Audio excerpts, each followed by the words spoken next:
Boas noites, un saúdo fraterno para todas e todos vos. Estamos a facer historia e cando se está a facer historia temos que mirar para atrás. Temos que mirar para atrás para pensar e lembrar a aqueles homes e mulleres que antes de nós loitaron para tamén facer historia. Temos que repasar e lembrar a aqueles homes e mulleres do común que loitaron para cambiar a nosa realidade. Temos que lembrarnos para recordar que os dereitos non se regalan, os dereitos se ganan loitando.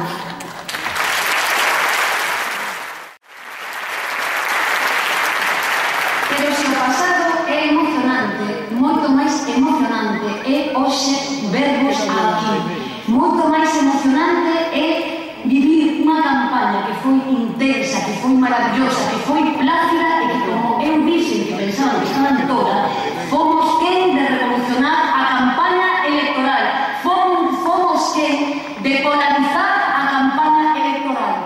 O señor Feijóo quería que rematase tanto antes, porque por fin, amigos e amigas, tiña un enemigo forte contra quen combatir, tiña un Vegas que iba a poder, tiña un pobre que non quería que va a poder.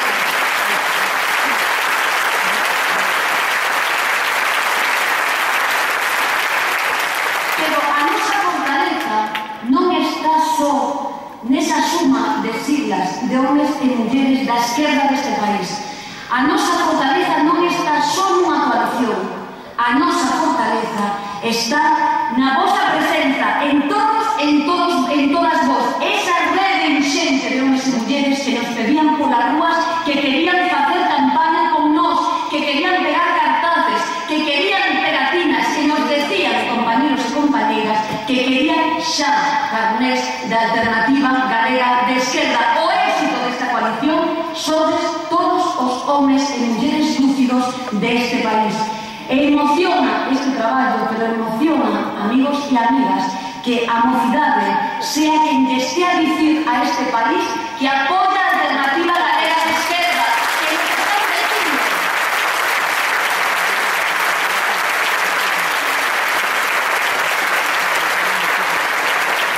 Nos están dicindo todas as enquisas e todos os estudos que a xente nova é quen máis apoia por enriba do Partido Popular a nosa coalición electoral.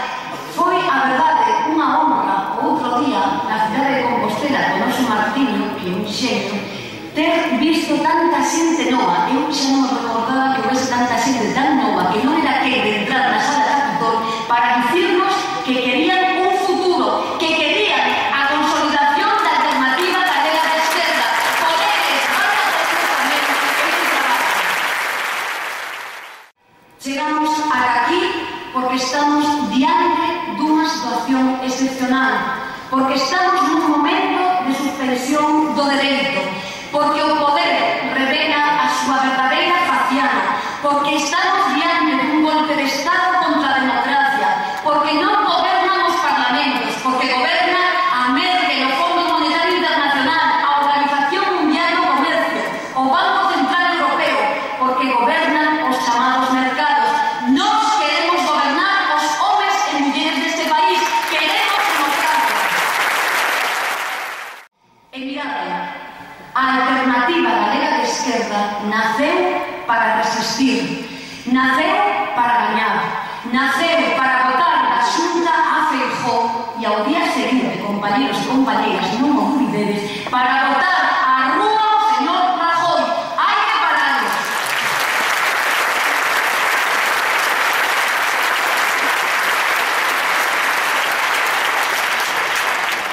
E remato con un poema dunha muller feminista de Olga Novo, unha muller nova, que se titula Estou aprendendo a ladrar.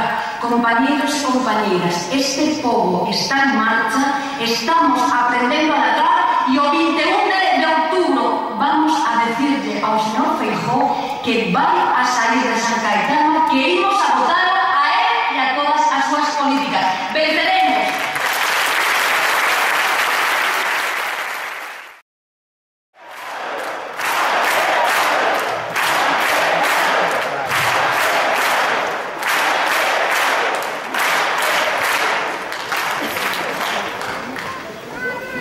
Pois sí. E agora eu xa case penso que podemos decir imos parados.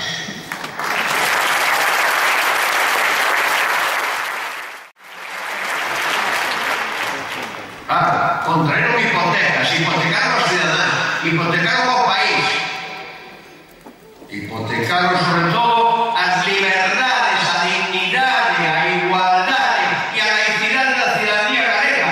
Por tanto, por un pagado, a él sí que hai que votar a favor, non a xente que non puido pagar as hipotecas metidas por os bancos como se fose as boas esas de cebo que simplemente nos acabamos de entrar para que antes nos estaba desesperado no lugar.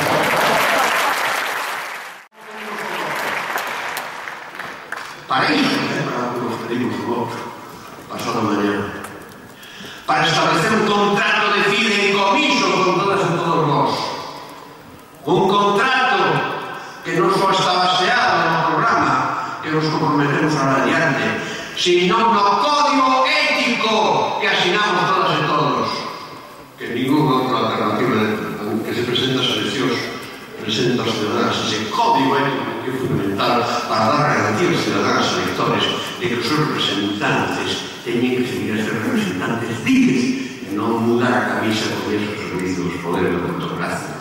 Ese código ético, ese que nos ofrecemos, esa é a mudanza fundamental que imos lograr con todas e todos vos, e manternos indisolublemente vencellados.